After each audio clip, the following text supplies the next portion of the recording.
नमस्कार दोस्तों, आइए देखते हैं आज त्रिकोणमिति के एक्सरसाइज 8.1 का दूसरा क्वेश्चन। इस एक्सरसाइज का कोई भी क्वेश्चन बनाने के लिए जिन फार्मूलों की ज़रूरत पड़ेगी वो मुख्य रूप से ये 7 फार्मूले हैं। इसको आप याद कर लीजिएगा। आइए देखते हैं दूसरा क्वेश्चन।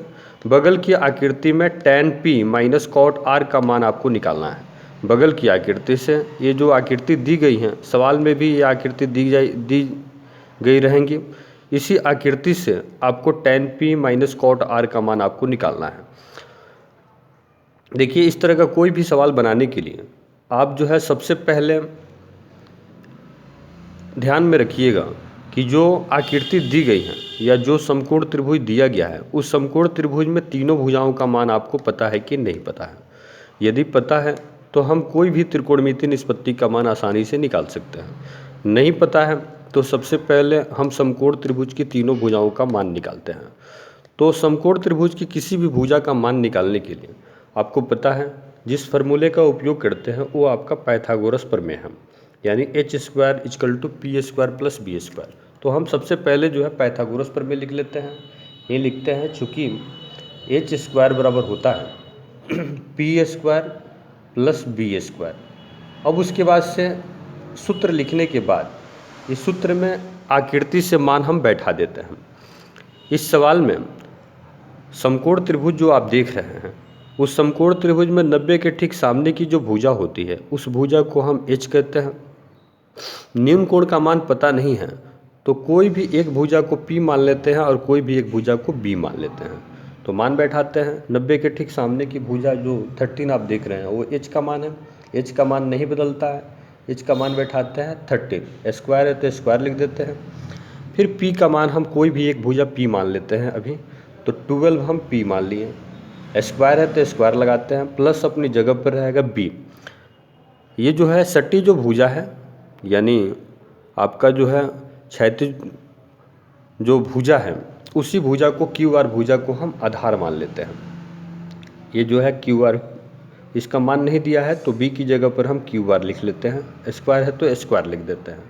सरल करते हैं, इसको सरल कीजिए। 13 का स्क्वायर हम जानते हैं कि 169 होता है। 12 का स्क्वायर 144 होता है, प्लस QR अपनी जगह पर रहेगा, QR स्क्वायर भी अपनी जगह पर रहेगा, पूरा वो अपनी जगह पर रखेंगे। सरल करते हैं। 169 अपनी जगह पर रहेगा, प्लस 144 जो है इधर आकर के माइनस 144 हो जाएगा। QR अपनी जगह पर रहेगा, स्क्वायर भी अभी रखेंगे, उसको सरल करते हैं। इसको जो है आप सब्ट्रैक्शन करेंगे। 9 में से 4 आप माइनस कीजिएगा तो 5 हो जाएगा। 6 में से 4 माइनस कीजिएगा 2, 1 में से 1 माइनस कीजिएगा 0। QR अपनी जगह पर रहेगा। स्क्वायर है तो इधर आकर के रूट हो जाएगा। 25 का रूट कीजिएगा तो यह 5 हो जाएगा। यही जो है QR का मान निकल गया यहाँ से 5 सेंटीमीटर। अब यहाँ पर आपको समकोण त्रिभुज के तीनों भुजाओं का मान पता चल गया। तीनों भुजाओं का मान जो है निकालने के बाद से अब जो है जिस त्रिकोणमितीय निष्पत्ति का मान आपको निकालना है उसको लिखेंगे और उसमें जो है मान बैठा देंगे। तो बैठाते हैं मान। यही मान आपको निकालना है। यहाँ हम इसको ब्रैकेट करके लिख देते हैं। चूँकि लिखते हैं tan p minus cot r, इसका मान आपको निकालना है। तो निकालिए मान इसे बैठाते हैं। tan p, तो tan का सूत्र हम जानते हैं p/b होता है, माइनस कॉट का सूत्र जानते हैं b/p होता है। इस मान हम बैठाते हैं। यहाँ देखिए दोस्तों, यहाँ जो न्यून कोण दिया है वह p दिया है, यहाँ जो न्यून कोण दिया है r दिया है। न्यून कोण के आधार पर ही p और b और h का मान हम बैठाते हैं। न्यून कोण के आधार पर ही p और b का मान बैठाते हैं। h का मान नहीं बदलता है, हमेशा 90 के सामने की भुजा को h ही कहते हैं। तो p न्यून कोण के अनुसार पहले p और b का मान बैठाएंगे। तो बैठाते हैं दोस्तों। ये आपका p न्यून कोण हो गया। आप जानते हैं समकोण त्रिभुज में जो भी न्यून कोण लेंगे उसके सामने की भुजा को हम p बोलते हैं। तो यह p न्यून कोण के सामने की जो भुजा हो जाएगी वो 5 जो है वह p हो जाएगा। फिर उसके बाद से पी न्यून कोण के अनुसार ही हम बी का मान बैठाएंगे। तो पी न्यून कोण जो आप देख रहे हैं उसी से सटी जो भुजा है वही भुजा जो है बी का मान है।